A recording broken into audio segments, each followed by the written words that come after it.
Testes começam hoje com voluntários da vacina chinesa Coronavac contra o coronavírus. São 9.000 voluntários que irão receber a dose nessa terceira fase de testes. O Instituto Emílio Ribas, na Zona Oeste, começou a cadastrar na última quarta-feira os voluntários, mas as inscrições continuam abertas e a prioridade, é claro, é testar os profissionais da área de saúde. Esse assunto, vacina contra a Covid-19, desperta todo o interesse de todos nós. A gente sabe que a normalidade mesmo só vai haver quando houver uma vacina e quando a aplicação dela for generalizada. Por isso que a gente convidou para conversar conosco agora, aqui na Rádio Bandeirantes, o Dr. Carlos Carvalho, pneumologista, chefe da divisão de pneumologia do INCOR do Hospital das Clínicas e membro do Centro de Contingência do Coronavírus do Governo de São Paulo. Dr. Carlos, bom dia, obrigada por falar conosco. Bom dia. Eu queria começar a nossa conversa, doutor Carlos, fazendo aquela pergunta que todo mundo se faz, né? Pelo que a gente tem hoje sobre informações e avanços das pesquisas, quando é que vai haver uma vacina contra a Covid, doutor Carlos? Bom, as duas vacinas que estão mais avançadas em termos de pesquisa, que já estão em pesquisa clínica, é a vacina da Universidade de Oxford e a vacina que vai ser feita pelo Butantan, que é um convênio com o laboratório chinês, o Sinovac. Então, essas duas vacinas já estão na fase de estudos clínicos. A vacina da Universidade de Oxford já está em estudos clínicos há algumas semanas e vai utilizar também pacientes brasileiros, pelo menos 2.000 pacientes de vários estados. E a vacina chinesa da Sinovac, com o Instituto Butantan, hoje começa a aplicação dos testes clínicos, vai começar aqui no Hospital das Clínicas, vai ser feito o início do processo. Então vão ser cerca de 9.000 voluntários, mais ou menos uns 900 aqui do HC, mas vai ter de outros estados, do Rio Grande do Sul, de Santa Catarina, do Paraná, São Paulo e Rio de Janeiro. A todo vão ser cerca de 9.000 voluntários, são profissionais da área da saúde. Doutor Carlos, muito bom dia, bem-vindo ao nosso programa. São muito boas as notícias, né, de que, enfim, estamos aí na iminência finalmente da vacina. Mas aí tem vacina chinesa, vacina inglesa, vacina americana. A comunidade científica atribui maior credibilidade a algumas dessas vacinas ou não? Ou em relação a todas elas há idêntica expectativa positiva? Não, esses vários tipos de vacinas são porque eles usam tecnologias diferentes para tentar gerar uma substância que cause uma resposta imune. E essa resposta imune é a produção de anticorpos. Então, várias vacinas no mundo inteiro testam diferentes partes do vírus para gerar essa imunidade. Então, tem tecnologias novas sendo desenvolvidas, como tem tecnologias clássicas.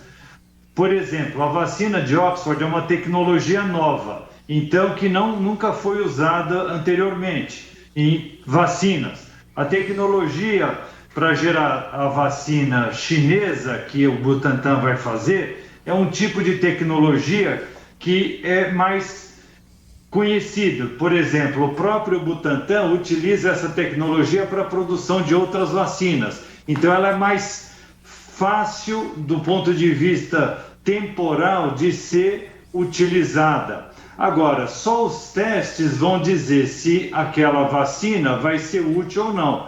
E esses testes, eles são progressivos. Nesse momento, algumas pessoas vão tomar uma vacina placebo, falsa, e outros vão tomar a vacina verdadeira. Quem estiver aplicando a vacina e a pessoa que receber não sabe se está recebendo o imunoestimulante verdadeiro ou se está recebendo uma substância inerte. E agora essas pessoas vão ser acompanhadas por um período de 3, 6, 12 meses para saber se vão desenvolver os anticorpos ou se vão desenvolver a doença. Se, por exemplo, daqui 3 meses e daqui 6 meses, o grupo que tomou o imunizante falso, ou seja, a vacina placebo, tiver mais Covid-19 do que o grupo que tomou o imunizante verdadeiro, esse estudo pode ser até interrompido antes de 1 ano, porque nós vamos saber que essa vacina está sendo eficaz. Agora, se não, nós vamos ter que acompanhar pelo menos 1 ano essa população para ver quem vai desenvolver doença ou não. Quer dizer, doutor Carlos, se tudo der certo, 6 meses, é isso? Veja, os estudos vão fazendo, existe um comitê externo que fica observando os resultados. Esse comitê externo, ele não tem pesquisadores que participam do estudo. Esse comitê externo é exatamente para ele não estar envolvido com o resultado da pesquisa. E ele vai ter acesso às informações desses resultados parciais. Se no meio do caminho, por exemplo, está gerando uma imunização boa, está gerando anticorpos, mas está tendo muito efeito colateral, eles interrompem o estudo porque não houve segurança para dar continuidade do estudo. Se, por outro lado, não existir efeitos colaterais, mas um lado ou outro se mostra muito mais efetivo, então o estudo pode ser interrompido e a vacina pode passar a ser produzida. Então essas avaliações interinas, elas são olhadas frequentemente, com 3 meses, com 6 meses. Se tiver um resultado positivo, ela é interrompida porque é boa e já pode iniciar a vacinação, ou se tiver efeitos colaterais graves, ela é interrompida por risco das pessoas que vão tomar a vacina.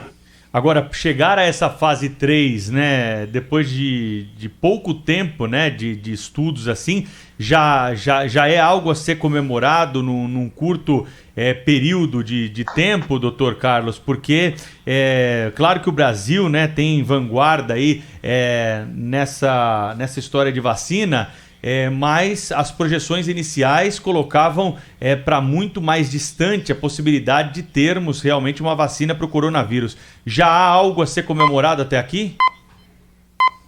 Olha, com certeza, nunca na história se chegou ao momento de produzir vacina num prazo tão curto. Veja, a doença começou há cerca de 6, 7 meses atrás. E já estamos com perspectiva de daqui 6 meses ou no máximo 1 ano termos uma vacina. Então, isso é um recorde. Nunca a ciência produziu uma vacina num tempo tão curto. E a que se deve isso, doutor Carlos?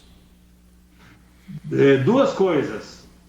A primeira é o interesse científico enorme, porque é uma pandemia que pegou o globo todo, pegou todos os países do mundo. Então, isso gerou um distúrbio, tanto de saúde quanto um distúrbio econômico. E o segundo ponto é que, exatamente por esses distúrbios, tanto de saúde quanto econômico, nesses últimos tempos, nunca morreu tanta gente por uma causa teoricamente simples como essa. Então, por esses distúrbios, tanto de saúde quanto econômico, houve um investimento financeiro enorme. Vários e vários cientistas no mundo inteiro pararam de fazer as suas pesquisas para concentrar energia do desenvolvimento dessa vacina.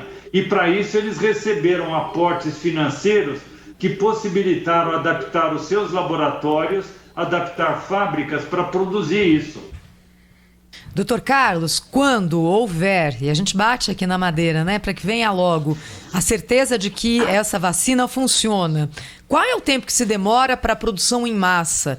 Dá aprovação para que essa vacina chegue ao posto de saúde Qual é o lapso de tempo? É 1 mês, 2 meses, anos? Para a gente ter uma ideia. Eu sei que é muito difícil falar em tempo agora, porque é algo que está acontecendo, mas para a gente ter, pelo menos, conseguir dosar a nossa expectativa. Veja, eu vou te dar a minha visão pessoal. Eu acredito que com 6 meses nós vamos ter resultados científicos palpáveis, baseado nos resultados da fase 1 e da fase 2 dessas vacinas. Vamos supor que daqui 6 meses, ou seja, no começo do ano que vem, nós tenhamos dados que apontem que essa vacina é eficaz e que tem poucos efeitos colaterais. Qualquer uma delas, tanto a de Oxford quanto a do Butantan. A de Oxford, para ser produzida e para ser distribuída no Brasil, ela é um pouquinho mais complexa porque o laboratório de Biomanguinhos, que está fazendo o acordo com o pessoal da AstraZeneca para produzir a vacina, vão ter que adaptar uma planta, uma fábrica para isso, sem ter a tecnologia previamente desenvolvida. Então, acredito que talvez a produção da vacina de Oxford, é uma opinião pessoal de novo, que talvez seja um pouquinho mais complexo. A vacina chinesa, se ela for positiva, o Butantan tem capacidade para produzir a vacina aqui no nosso país num período mais curto, porque ele já domina essa tecnologia. Então, sendo otimista, eu acredito que no segundo trimestre do ano que vem, entre março e junho, se tudo correr bem e o resultado for positivo, talvez o SUS possa começar a ter acesso a essa vacina e ela deve ser distribuída no nosso país.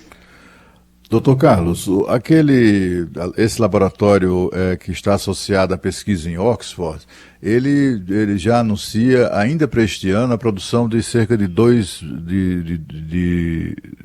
bilhões, né, de vacinas para ser distribuída no mundo todo.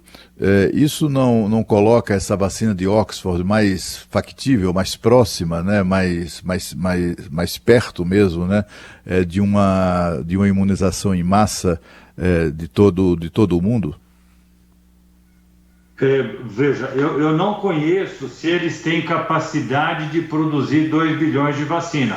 Você precisa de plantas, de fábricas com essa capacidade.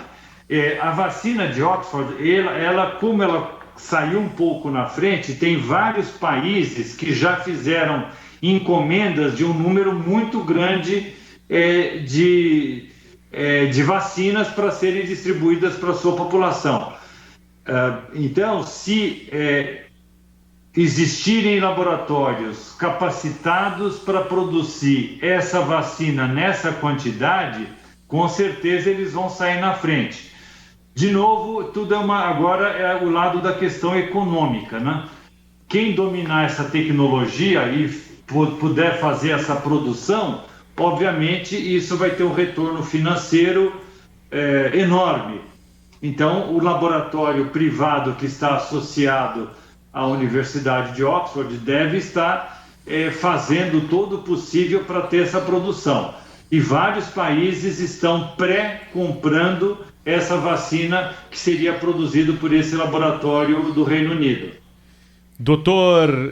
Carlos Carvalho, chefe da divisão de pneumologia do INCOR, do Hospital das Clínicas, membro do Centro de Contingência do Coronavírus, está conversando ao vivo conosco aqui na Rádio Bandeirantes. Muitas manifestações de ouvintes aí querendo saber mais detalhes, né, sobre a nossa vacina. O ouvinte participa pelo 999048756. Eu queria perguntar para o senhor sobre custo, né, porque há uma preocupação dos nossos ouvintes aqui de que essa vacina vai ser uma vacina cara e poucos terão acesso a essa vacina do coronavírus. O que se sabe até agora, o que se tem de informação a respeito do custo dessa vacina, ela certamente estará à disposição do SUS, doutor Carlos? Acredito que tanto o governo federal, que de alguma forma está patrocinando o acordo com o Reino Unido para a produção da vacina em Biomanguinhos. Quanto o governo estadual de São Paulo, que está, de alguma forma, patrocinando esse acordo do Instituto Butantan com o laboratório chinês, que produz uma série de vacinas, o Brasil, o Instituto Butantan já tinha um acordo com esse laboratório chinês para produzir outras vacinas. Agora surgiu a oportunidade da vacina para o coronavírus, então eles estenderam esse protocolo de entendimentos e de produção para isso. O laboratório Butantan tem condições de produzir, como eu disse, e ele tem condições de ofertar essas vacinas para o Sistema Único de Saúde, para o SUS. Então, as manifestações que eu já ouvi, tanto do Dr. Dimas Covas, que é o responsável pelo Butantan, quanto do governador de São Paulo, João Dória, foram de que essas vacinas seriam distribuídas para o sistema SUS. Acredito que a mesma coisa, se a vacina puder ser produzida no Rio de Janeiro, em Biomanguinhos, acredito também que o SUS vai ter acesso a essa vacina.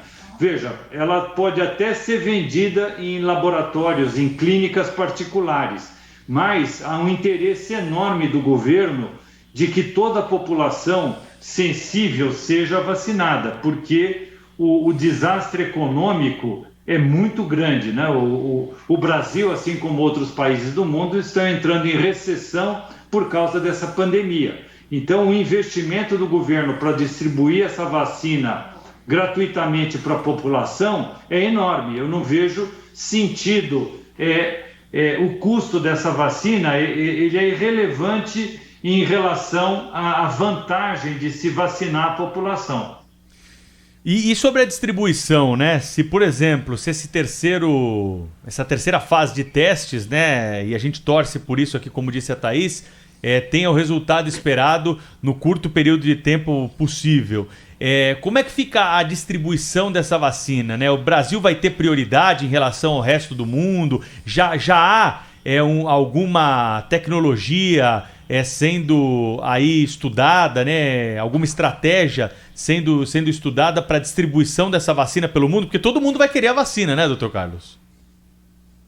Eu posso... O que eu tenho informação que saiu na imprensa. Vários países, principalmente os Estados Unidos, eles investiram no apoio ao desenvolvimento dessa vacina de Oxford, com a possibilidade de ser, por exemplo, os Estados Unidos um dos primeiros países a receber amostras dessa vacina para poder imunizar a sua população, assim como outros países também estão fazendo isso. A China está reservando uma quantidade muito grande de vacina para imunizar a sua população de mais de 1 bilhão de pessoas, e assim por diante.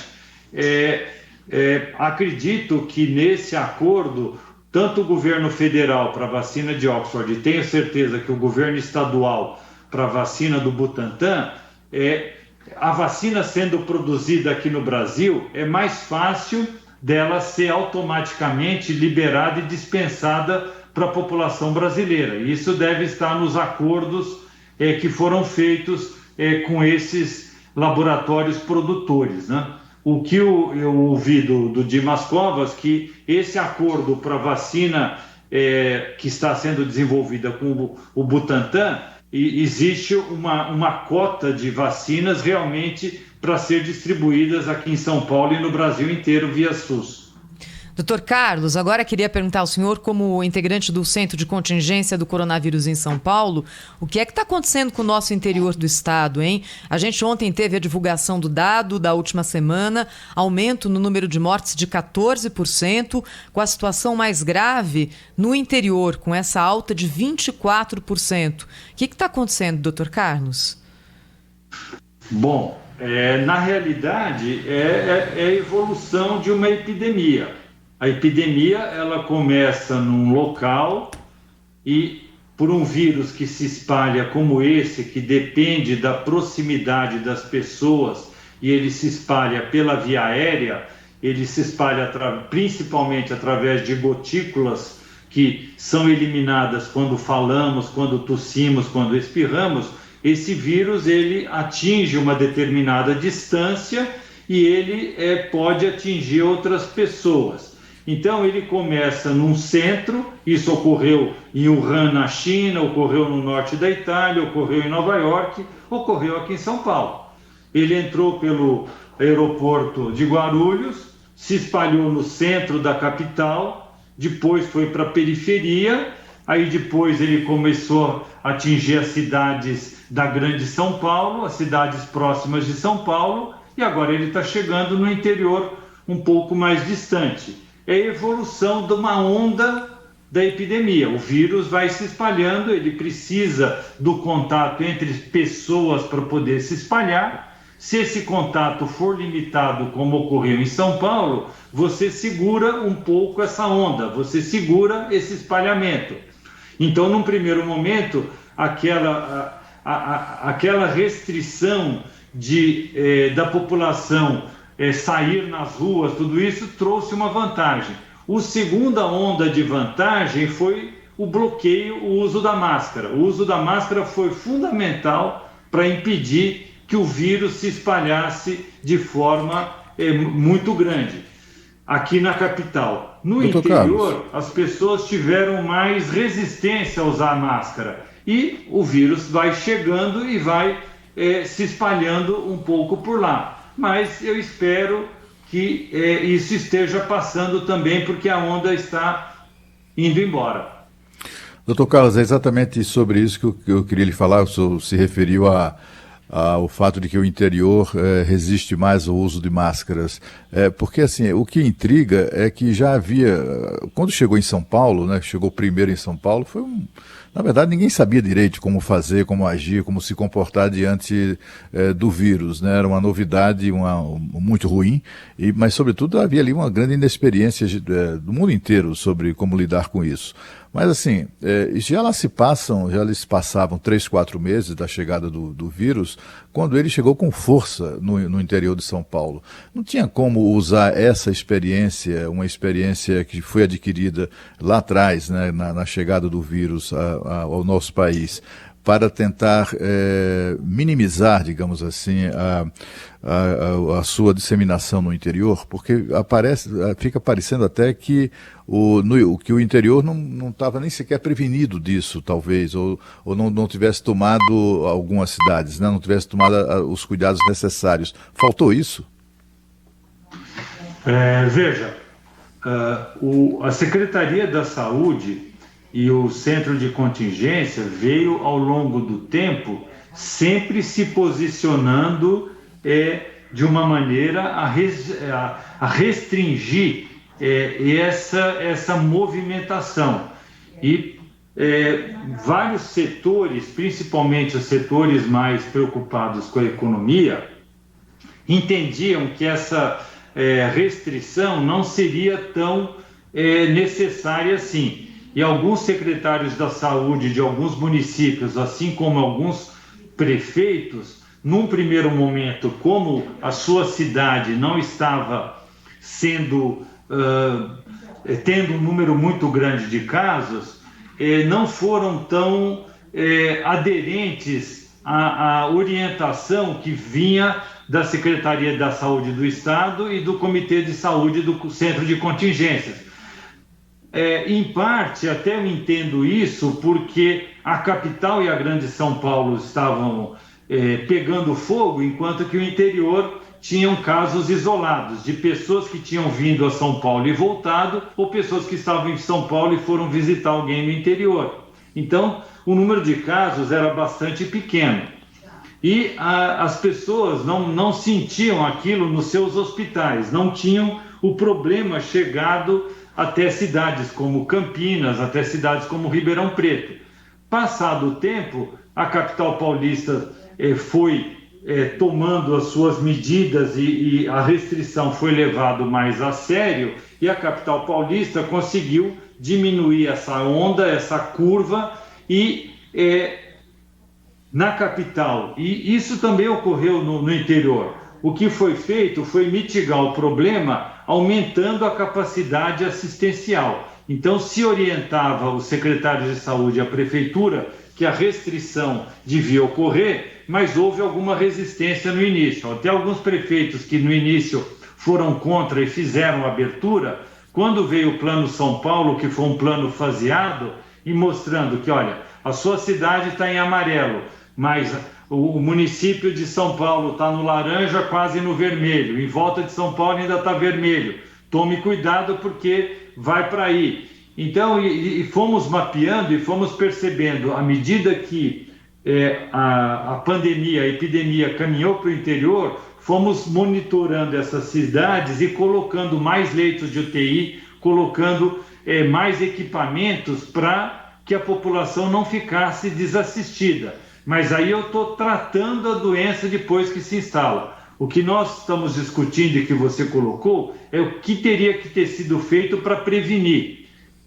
A única situação é uma posição clara dos gestores, ou seja, dos prefeitos e dos secretários da saúde, e uma gestão e uma posição clara da sociedade, das pessoas aderirem a essas orientações. Não existe remédio para prevenir. Se tivesse remédio era muito fácil. Mas como não existe remédio, se as pessoas não assumirem a sua responsabilidade nessa epidemia, o vírus vai se espalhar. Eu queria agradecer ao Dr. Carlos Carvalho, chefe da divisão de pneumologia do Hospital das Clínicas, no INCOR, também membro do Centro de Contingência do Combate ao Coronavírus no Estado de São Paulo. Dr. Carlos, obrigada pela conversa. Até uma próxima vez conosco aqui na Rádio Bandeirantes. Obrigado pela oportunidade de estar sempre discutindo com vocês e ajudando a orientar a nossa população. Muito obrigada.